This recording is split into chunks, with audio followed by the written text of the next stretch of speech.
Muy buenas noches, amados hermanos, y todas aquellas personas que tienen a bien en esta oportunidad compartir con nosotros este tiempo de estudio bíblico, en el cual una vez más estaremos analizando el libro de Apocalipsis, en el cual ya tenemos algunos meses de estar estudiando el mismo. En la medida que vamos avanzando en este libro y empezamos a ver los juicios que Dios traerá sobre este mundo previos al establecimiento del reino milenial de Cristo con sus santos, como que las escenas que vemos son cada vez más y más aterradoras. Esto puede causar en los mismos creyentes cierto espanto, cierto pánico, por dos motivos. Primero, algunos pueden pensar que en ese tiempo la iglesia todavía pueda estar aquí en la tierra y ser no solamente testigos, sino que incluso poder incluso tener el riesgo de recibir este juicio. Pero recordemos que Cristo vino para salvarnos de la ira venidera. Estamos describiendo la ira de Dios. Por otro lado, las personas, la gran mayoría de personas que no conocen a Cristo, no pueden concebir, no pueden aceptar que Dios, que es amor, Dios que es bondadoso, Dios que es paciente, pueda realizar estos actos. No conciben en su mente a Dios porque no lo conocen.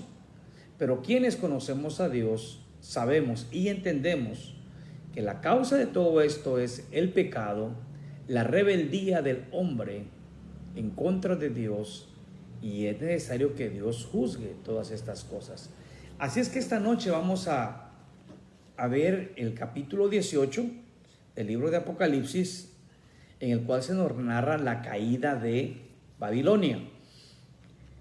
Dice así el versículo 1: Después de esto vi a otro ángel descender del cielo con gran poder, y la tierra fue alumbrada con su gloria. Una tierra que estaba sumida en tinieblas, ahora recibe a un ángel más. Son varios los ángeles ya que hemos visto han venido anunciando o ejecutando los juicios de Dios por el pecado que hay en el mundo completamente perdido de ese tiempo que vendrá en el futuro. Y ese es un ángel que desciende, dice, con gran poder, y es tan resplandeciente el fulgor de este ángel que dice que ahora alumbra a toda la tierra. El verso 2 nos describe el motivo por el cual este ángel ha venido, y es anunciar algo sumamente espantoso para los habitantes del mundo, ¿no?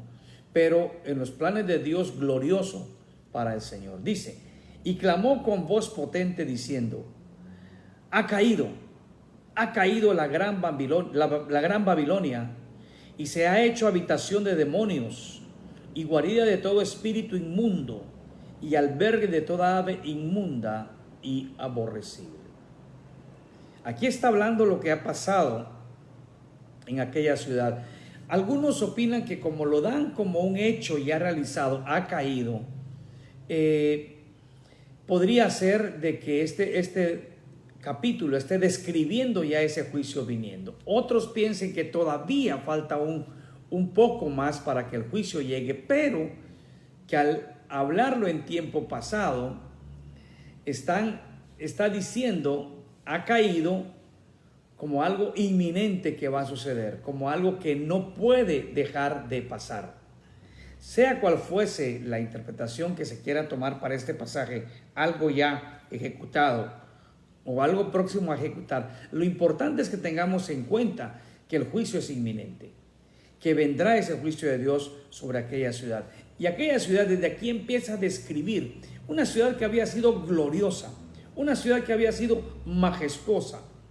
Ahora será puesta en ruinas, ahora será puesta como una casa de vergüenza, como una casa que alberga demonios. Aquí hay una manifestación clara, algunos dicen, de lo que por mucho tiempo estuvo escondido. Recordemos que la Biblia nos habla que Satanás se disfraza como ángel de luz. y una ciudad que pudo haber manifestado a los ojos de muchas personas, incluso, voy a usar este término, una majestuosidad divina, como que si viniera de Dios, pero que por detrás realmente era una cueva de demonios, ahora es puesta en evidencia. La Gran Babilonia está descubriéndose lo que realmente es. Ahora ya la gente claramente puede ver lo que tanto se escondió detrás de una majestuosidad que se pensaba era de parte de Dios. Dice, porque todas las naciones han bebido del vino del furor de su fornicación, y los reyes de la tierra han fornicado con ella, y los mercaderes de la tierra se han enriquecido de la potencia de sus deleites. Aquí va a describir tres grupos de personas que tienen cierta notoriedad en el mundo de ese entonces, y se van a repetir. Estos tres grupos los describe como habiendo sido engañados por esta Babilonia, habiendo sido guiados a adorar a la bestia y recibir ciertos beneficios materiales, pero realmente estar en contra de la voluntad de Dios. Y se describe a ellos como los reyes de la tierra, ¿no? Los mercaderes de la tierra, ¿no? Se describe las naciones también, primeramente. Entonces habla del gran poder engañador que esta ciudad ha tenido sobre muchas personas, que por supuesto que las personas también por conveniencia hacia ellos mismos se habían dejado engañar. Les presentaban algo muy bonito en lo material, pero contrario a la voluntad de Dios. Y dice, todas las naciones han bebido del vino del furor de su fornicación. ¿Qué está hablando aquí? La semana pasada explicamos un poco acerca de la palabra fornicación, que literalmente significa un pecado sexual. La palabra ahí es porneia, de donde viene la palabra pornografía. Pero se refiere la palabra a todo pecado sexual, a toda inmoralidad sexual. Sin embargo, esa misma palabra es utilizada para indicar deslealtad espiritual. Se le aplicó a Israel en el Antiguo Testamento, se aplica aquí a aquellas naciones. O sea que esta Babilonia, algunos la asocian con la Roma actual. Esta ciudad habrá engañado a muchos y habrá desviado a muchos a adorar falsos dioses, a ser religiosamente equivocada, y en su equivocación engañando a muchos, desviándolos de la relación con el único Dios verdadero que encontramos en la Biblia. Las naciones serán engañadas por aquella ciudad, pero también habrán unos que serán engañados no tanto por motivos religiosos, sino que por motivos de poder, de notoriedad. Estos son los reyes de la tierra. Los reyes de la tierra han fornicado también con ella. Han hecho alianza los gobernantes del mundo con ella. Ahí hay una conveniencia sociopolítica, mantener un estatus dentro del mundo conocido de aquel entonces, que aquellos hombres denominados reyes de la tierra sean elevados en un nivel por encima de los demás, gracias a asociarse con esta gran ramera, con esta Babilonia que engaña a medio mundo. Y también dice, los mercaderes de la tierra se han enriquecido de la potencia de sus deleites. Ahora, también había un interés comercial.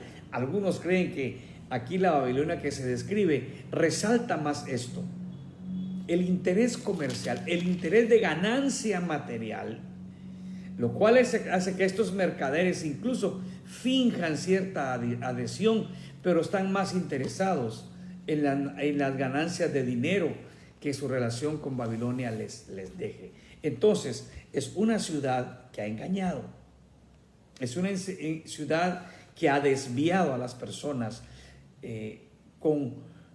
presentándoles una apariencia de representantes de Dios, pero que obviamente no están predicando de acuerdo a lo que la palabra de Dios nos enseña. Ahora, verso 4. Y oí otra voz del cielo que decía: salid de ella, pueblo mío, para que no seáis partícipes de sus pecados, ni recibáis parte de sus plagas. Mire, qué interesante este versículo. Una voz desde el cielo. Cuando se habla una voz del cielo, está hablando de Dios hablando. Está hablando de la voz de Dios. Nos está diciendo, Dios está hablando. Aún en aquellos tiempos que vendrán, en aquella ciudad tan perversa, habrán creyentes. Algunos interpretan que estos serán judíos convertidos a Cristo en esa etapa final. Otros dicen, no, pueden ser creyentes, incluso judíos y gentiles, judíos y no judíos, que ante las cosas que hayan visto, se conviertan al Dios verdadero. Pero Dios les dice, no pueden permanecer entre ellos. Este es un indicativo también, que es probable que aquellos creyentes estuvieran practicando cosas desleales a Dios. Estuvieran ellos también apostatando, no de una manera definitiva, pero sí practicando cosas no agradables a Dios en medio de aquella ciudad. Pero aquí hay una última llamada de Dios diciéndoles, salgan de ella, pueblo mío. Son pueblo mío, pero ya no permanezcan allí, ya no participen de sus pecados, para que no vengan juicios sobre ustedes.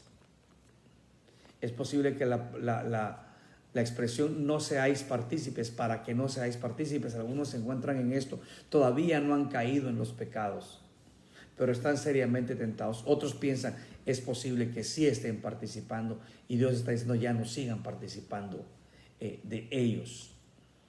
Pero el llamado de Dios aquí es, no pueden permanecer en lo mismo, para que no vengan los juicios de Dios sobre ustedes.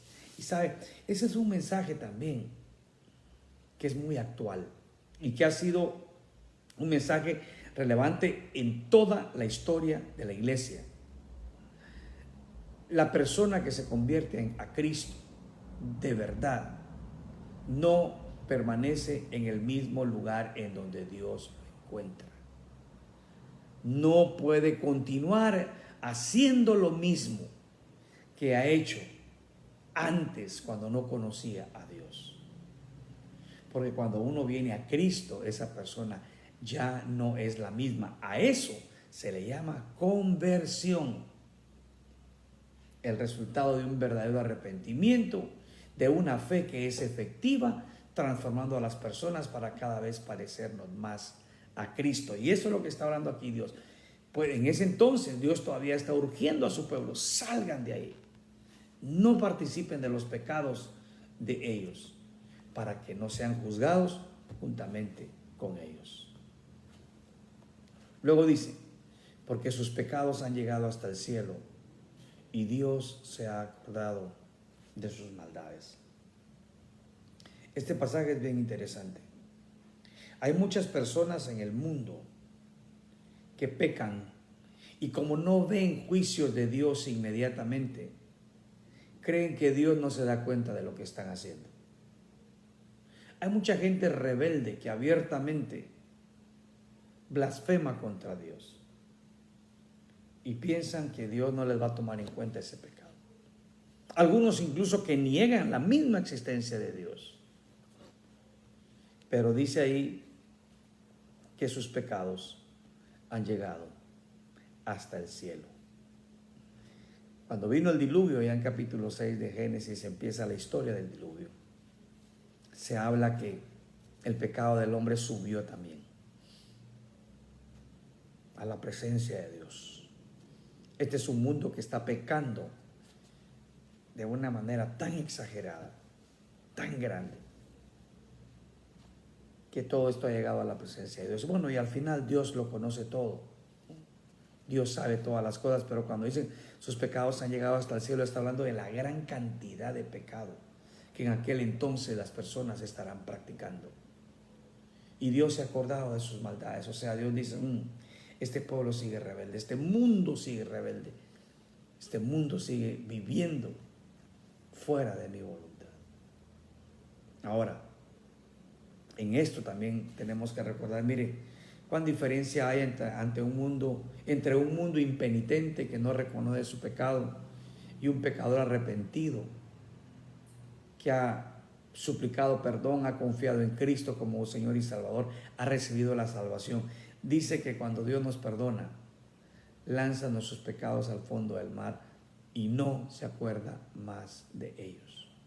Pero para quienes no se arrepienten, los pecados siguen estando ahí en una cuenta en contra de ellos y Dios los traerá a juicio en el tiempo que Él ya conoce. Entonces veamos la gran diferencia acá.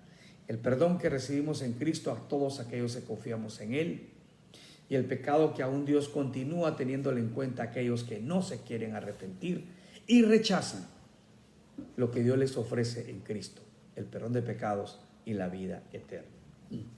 Verso 6: dadle a ella como ella os ha dado, y pagadle doble según sus obras. En el cáliz en que ella preparó bebida, preparadle a ella el doble.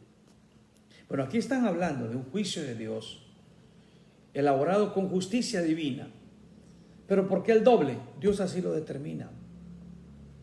Está hablando de ese castigo, de ese juicio que vendrá por causa de tanta maldad practicada y promovida por Babilonia, que había contaminado a toda la tierra.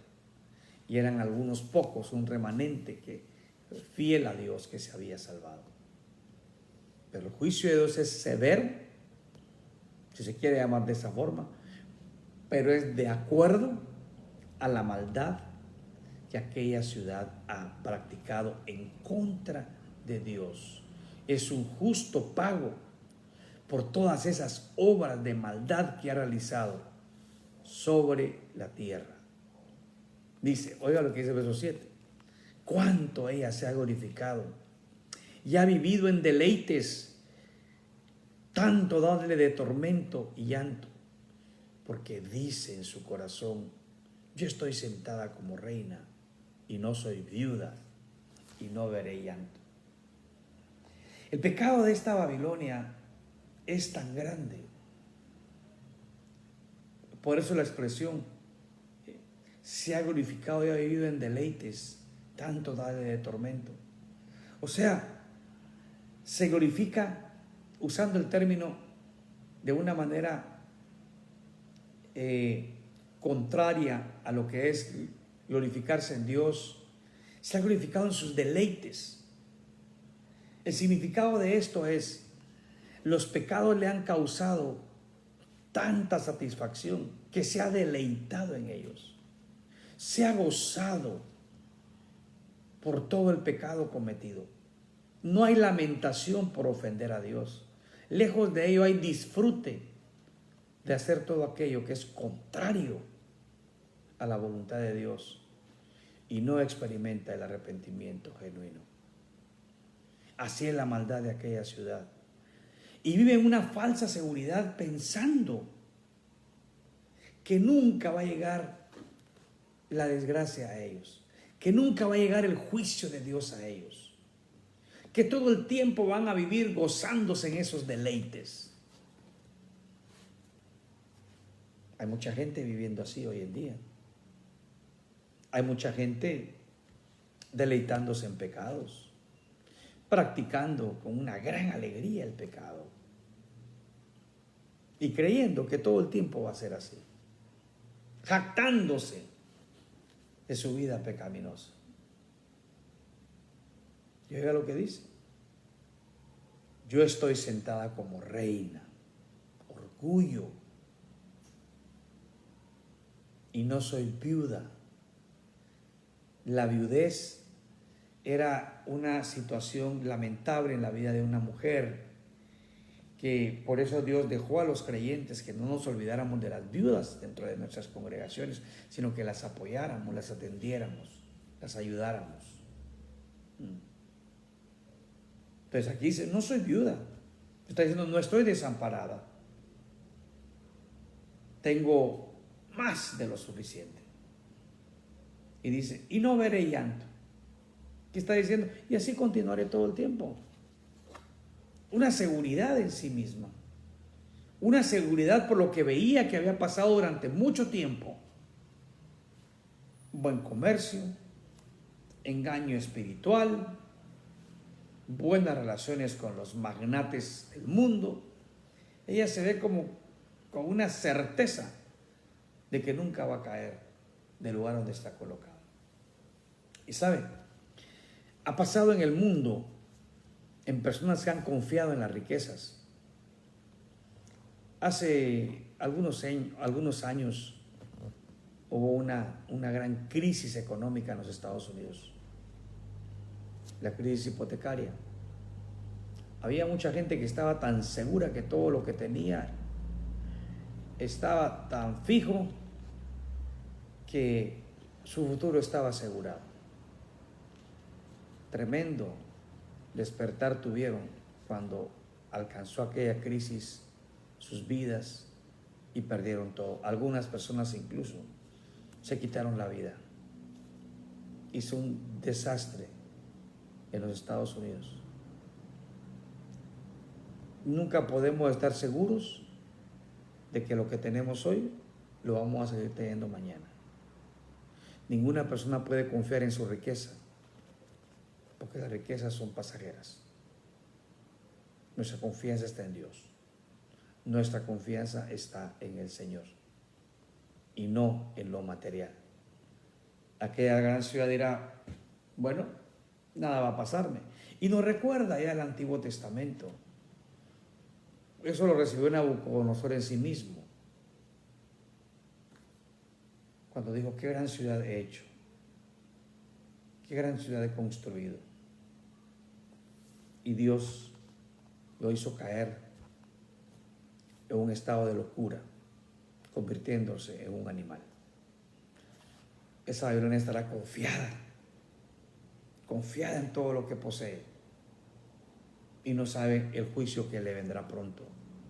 Dice, por lo cual en un solo día vendrán sus plagas, muerte, llanto y hambre, y será quemada con fuego, porque poderoso es el Dios, el Señor, que la juzga. Veamos de una vez el verso 10, parándose lejos por el temor de su tormento. Ay de la gran ciudad de Babilonia, la ciudad fuerte, porque en una hora vino tu juicio. Y verso 17, porque en una hora han sido consumidas tantas riquezas, y todo piloto y todos los que viajan en naves y marineros y todos los que trabajan en el mar se pararon de lejos. Ahora, esta expresión que se repite acá, en una hora, y dice también en un día, verso 8, en un solo día. No está hablando, la mayoría de los teólogos piensan, no está hablando literalmente que sean 60 minutos o que sean 24 horas. Pero está hablando de algo que sucederá muy rápido. Puede que no tome ni siquiera una hora. Su destrucción será inmediata. Babilonia, cuando Belsasar gobernaba, allá en el libro de Daniel, y él cometió el sacrilegio de utilizar los utensilios que habían traído del templo para una orgía, para una fiesta que él ofreció. Vino el juicio de Dios. La fiesta era en la noche. Al amanecer ya Darío había ingresado con sus guerreros y habían depuesto y matado a Belsasar, y Babilonia estaba siendo destruida en menos de un día, a lo largo de una noche. El juicio de Dios así vendrá inmediato, pronto. Él pondrá un final a ese reino de maldad qué tanto daño hizo a la creación de Dios y qué tanta rebeldía manifestó contra Dios. Y en ese día, dice, la ciudad será quemada. También sufrirá de las plagas, muerte, llanto y hambre. Está hablando de una calamidad completa en aquella ciudad que había gozado de tanta bonanza, de tanta prosperidad. Ahora, dice, es una ciudad puesta en ruinas. ¿Por qué? Porque poderoso es Dios, el Señor que la juzga. Mira qué interesante. La ciudad que se creía la poderosa, la eterna, recuerda, eterno solo Dios, la que nunca caería, aquí está completamente destruida. Porque el juicio no viene de alguien que pueda compararse a la ciudad y decir la ciudad es más poderosa. No. El juicio viene del que es todopoderoso, del que tiene todo el poder y toda la autoridad en el cielo y en la tierra. Y nadie puede oponerle resistencia alguna, porque Él es Dios. Así vendrá ese juicio contra la ciudad. Y oiga lo que dice verso 9. Y los reyes de la tierra que han fornicado con ella y con ella han vivido en deleites llorarán y harán lamentación sobre ella cuando vean el humo de su incendio. Ve ahora el verso 11. Leamos el verso 10 de una vez. Parándose de lejos por el temor de su tormento, diciendo: ¡ay! ¡Ay de la gran ciudad de Babilonia, la ciudad fuerte! Porque en una hora vino su juicio. Verso 11. Y los mercaderes de la tierra lloran y hacen lamentación sobre ella, porque ninguno compra más sus mercaderías.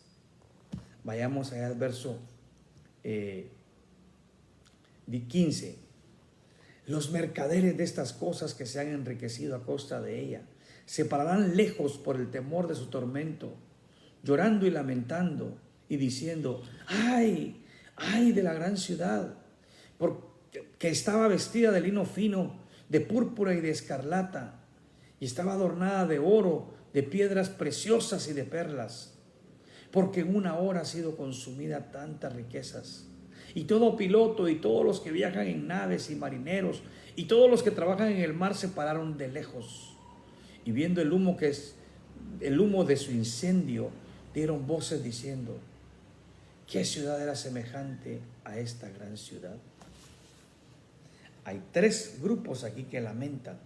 No, los reyes de la tierra, los mercaderes de la tierra y los pilotos y los que viajan en naves y marineros.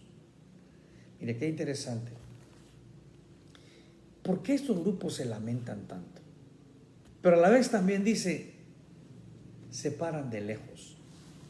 ¿Será que amaban tanto a aquella ciudad? No era eso, sino que amaban lo que aquella ciudad representaba para ellos.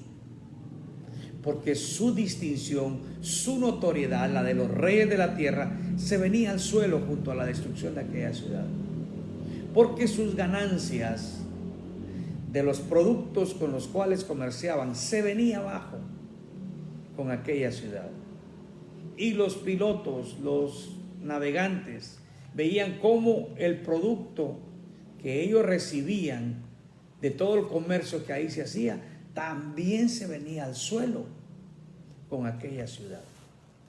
Entonces la lamentación de aquellas personas es por lo que la ciudad producía para ellos.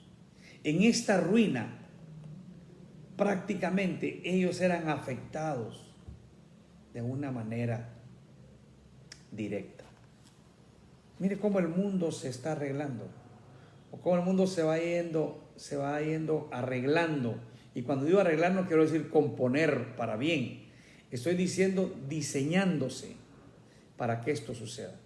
¿Cuánta dependencia tenemos hoy unos de otros, hablando de países, de naciones y hasta de continentes enteros unos de otros.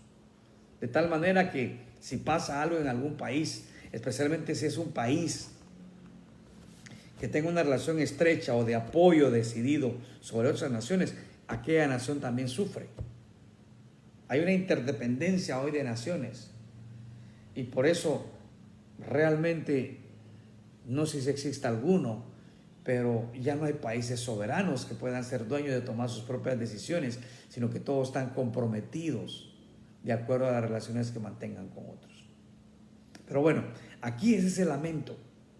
Cae ese país y uno se va a lamentar grandemente, grandemente por lo que aquel país representaba. Los reyes de la tierra se van a lamentar, los mercaderes se van a lamentar, los navegantes se van a lamentar por todo lo que aquella ciudad, era para ellos. Luego leamos lo que dice del verso 12 en adelante. Esos versos del verso 12 al 14 lo que nos van a describir era todos aquellos productos con los que se comerciaba. Dice, verso 12, mercaderías de oro, de plata, de piedras preciosas, de perlas, de lino fino, de púrpura, de seda, de escarlata, de toda madera olorosa, de todo objeto de marfil, de todo objeto de madera preciosa, de cobre, de hierro y de mármol. Y canela, especias aromáticas, incienso, mirra, olíbano, vino, aceite, flor de harina, trigo, bestias, ovejas, caballos y carros y esclavos, almas de hombres. Los frutos codiciados por su alma se apartaron de ti, y todas las cosas exquisitas y espléndidas te han faltado, y nunca más las hallarás. ¿De qué me está hablando aquí? Bueno, primeramente me está hablando de bienes. Me está hablando de artículos, de materiales preciosos, de oro, de plata, de piedras preciosas, perlas. Y luego vestidos ostentosos, vestidos lujosos, atavíos que le daban distinción a las personas, viviendas con hermosos acabados, de maderas preciosas, de mármol. Y también ahora productos de uso personal para que la persona, para que cada individuo tuviese una apariencia de lujo, una apariencia de majestuosidad. Incienso, especies aromáticas, canela, olíbano, que el olíbano era un perfume bastante caro, sumamente caro. Todo aquello que tanta admiración causó a los ojos de los hombres se vendría abajo. Ya no se podría comerciar, estaba siendo destruido. El verso 14 es bien interesante. Los frutos codiciados por tu alma se apartaron de ti, y todas las cosas exquisitas y espléndidas te han faltado, y nunca más las hallarás. Pero ahí menciona algo también ahí de esclavitud. Algunos teólogos dicen que volverá la esclavitud en esos tiempos. Comerciarán con las almas, con las vidas de las personas. Todo aquello se desaparecerá, y viene una expresión bien importante: nunca más las hallarás. Aquí ya no hay tiempo de restauración, aquí ya no hay tiempo de retroceder, ya no hay de hacer otra vez las cosas. Nunca más las hallarás, ya no podrás tenerlas. Vino el juicio para exterminar completamente todo. Ahora, vamos a ir al verso 19. Ya vimos la lamentación. Las lamentaciones de los mercaderes, de los reyes, y de los navegantes que hacían dinero con aquella ciudad. En la última expresión del verso 18 dice: ¿qué ciudad era semejante a esta gran ciudad? Imagínense, decían, no había otra ciudad sobre la tierra como ella. La más distinguida, la más lujosa, la más influyente. No hay otra como esta en la tierra. Y cuando ven eso, dice ahí, echaron polvo sobre sus cabezas y dieron voces llorando y lamentando, diciendo: ¡ay! ¡Ay de la gran ciudad! En la cual todos los que tenían naves en el mar se habían enriquecido de sus riquezas, pues en una hora ha sido desolada. Esta expresión o esta actitud de echar polvo sobre la cabeza era manifestación de un lamento inconsolable, un lamento de un llanto, pero realmente que no puede ser con nada calmado. Y los gritos: ¡ay, ay! De la gran ciudad. Y vean lo que dice: con la cual todos los que tenían naves en el mar se habían enriquecido de sus riquezas, pues en una hora ha sido desolada. Está hablando cuánto esta ciudad producía en negocios. En una hora se acabó todo. En una hora Dios lo extermina todo. El verso 20, a alguna gente no les gusta este verso, pero es lo que dice: alégrate sobre ella, cielo, y vosotros santos, apóstoles y profetas, porque Dios os ha hecho justicia en ella. ¿Cómo entendemos nosotros este versículo de que hay alegría en el cielo y en los que habitan en el cielo por la destrucción de una ciudad? El gozo se explica de esta forma. Primero, Dios ha establecido su justicia sobre todo el pecado diseminado desde aquella ciudad hacia toda la tierra. Entonces hay alegría en el cielo, hay gozo en el cielo, porque todo aquello que causó gran daño a la humanidad ha sido juzgado. Pero algo más también. Se menciona a los santos, a los apóstoles, a los profetas, porque muchos de ellos fueron sacrificados por causa directa de aquella ciudad malvada que los persiguió y que los ejecutó por causa de la fe en el único Dios verdadero revelado en la palabra de Dios. Por eso habrá alegría. El Señor finalmente ha vengado la muerte de tantos de sus santos. Y sí, como de repito, a nosotros los seres humanos, como quizás hemos escuchado y recibido mucha enseñanza en cuanto a ser humanitario, a ser paciente, a ser hasta tolerante, pero Dios no puede tolerar el pecado y Él lo juzgará. Y los creyentes debemos de alegrarnos de eso, que Dios no deja impune a nada ni a nadie. Verso 21 dice: y un ángel poderoso tomó una piedra como una gran piedra de molino y la arrojó en el mar, diciendo: con el mismo ímpetu será derribada Babilonia, la gran ciudad, y nunca más será hallada. La expresión una piedra de molino, que es una gran piedra con mucho peso, nos da a conocer que es un juicio definitivo, y lo respaldan las palabras donde dice que esa Babilonia ya no va a ser más hallada.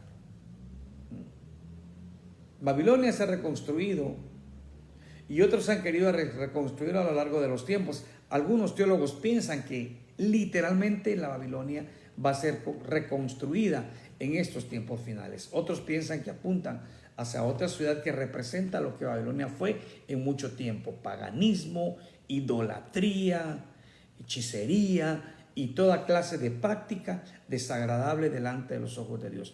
Pero aquí llega esto: vendrá el juicio de Dios, y esa piedra de molino representa ese juicio, será definitivo, y Babilonia será borrada del mapa.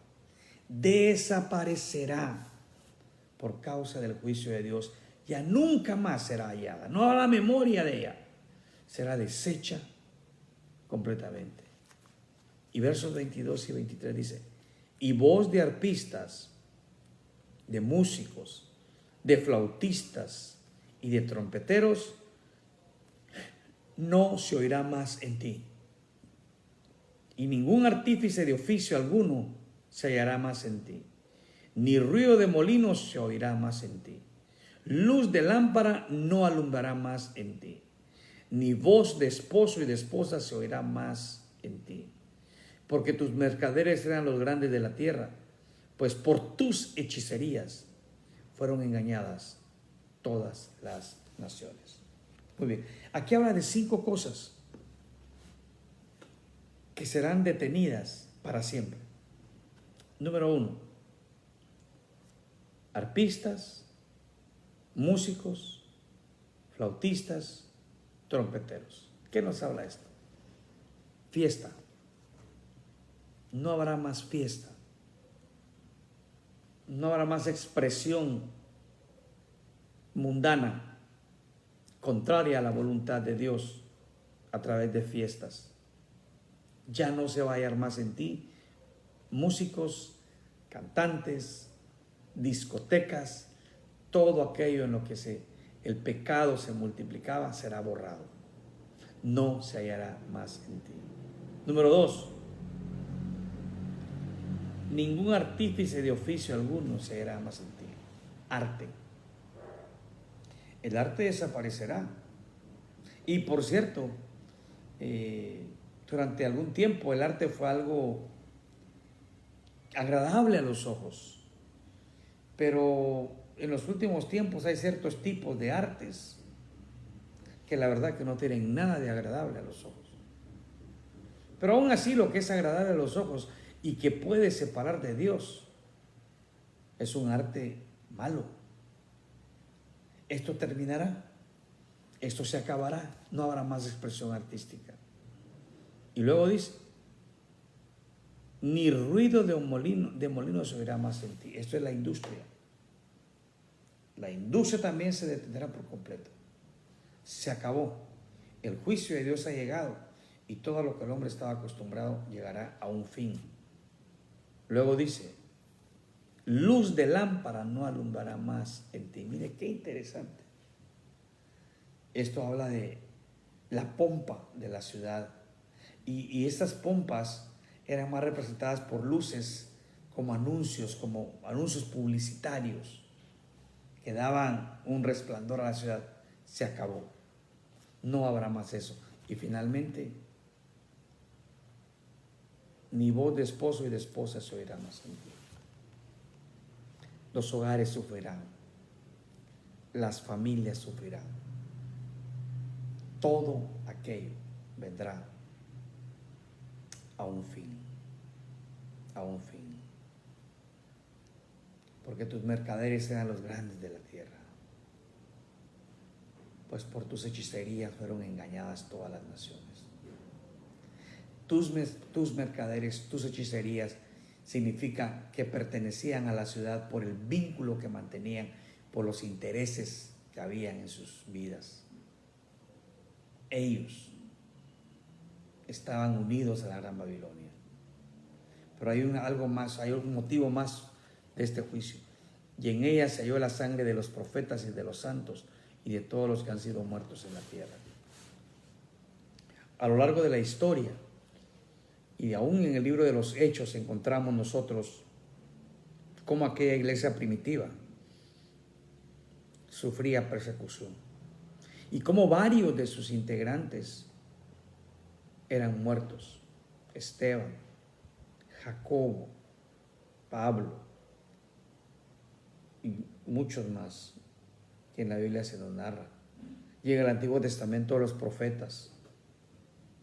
Ha sido mucho a lo largo de la historia. Y luego después en la época patrística, Juan Hus, en tiempos de la era medieval, antes Policarpo y otros, Juan Wycliffe, y otros más que fueron muertos cruelmente por su fe. Dios vengará esas muertes, porque no puede quedar impune el crimen de aquella institución que tanto daño hizo a los hijos de Dios. Dios juzgará a aquellos que se levantaron como jueces y como ejecutores de la fe, o de los que tenían esa fe verdadera en Cristo y que les hizo diferentes y no se dejaron llevar por la corriente de este mundo. Yo sé, mis hermanos, que hay muchas cosas que nosotros podemos tener necesidad en la tierra, pero lo más importante es mantener nuestra fe en Cristo y vivir de acuerdo a ella.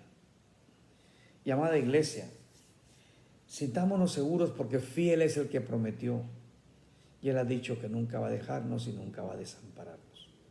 Por lo tanto, confiemos en que cuando todas estas cosas vengan, ya no estaremos acá, estaremos gozándonos en el cielo, en la santa presencia del Señor, y nos gozaremos cuando veamos que esos juicios sean emitidos, sean ejecutados, porque será la ejecución, la sentencia del pecado que tanto daño hizo a los hombres y a la misma tierra a lo largo de toda su historia. Pero nosotros estamos confiados, porque nuestras vidas están en las manos de Dios y nadie nos puede arrebatar de ahí. Así es que con confianza, hermanos, adelante y sigamos proclamando el mensaje del Evangelio de Jesucristo. Oremos. Señor, gracias por tu palabra y gracias por todo lo que en ella tú nos enseñas. Y al estudiar este libro de Apocalipsis, Señor, gracias por habernos rescatado de la vida de pecado que llevábamos antes de conocerte. Y más aún, gracias porque por esa fe en Jesucristo tenemos la certeza de la vida eterna y que Él también nos guarda de la ira venidera, para que cuando todo esto acontezca, nosotros estemos en tu gloria, dándote toda la honra y toda la alabanza a ti. Gracias, Padre, que sigamos siempre adelante en estos estudios y que los mismos hagan que nuestra fe permanezca más firme en ti. En el nombre precioso de Cristo Jesús. Amén y amén. Que Dios le bendiga. Qué bueno que pude estar en esta noche recibiendo este estudio y que haya sido de bendición para su vida y para su familia. Que tenga muy buena noche.